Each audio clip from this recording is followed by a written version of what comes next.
Do cats actually have 9 lives? No.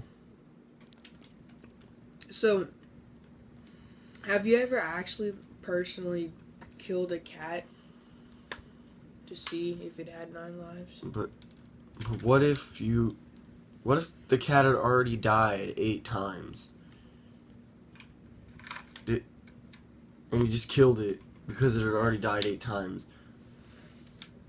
What if that happened every time you killed a cat because the cat already died 8 times? What if whenever you kill the cat, it comes back as another cat with the same soul? With 1 less life. 1 less life. And then whenever you kill it, it's just gone forever. And another cat's born.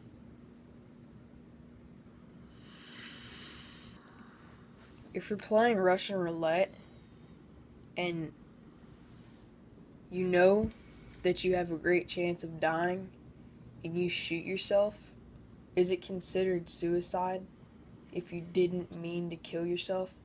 Well, yeah. Because, I mean, you know you're gonna die. But you know that you could die every single day. So if you die that day, is it considered suicide?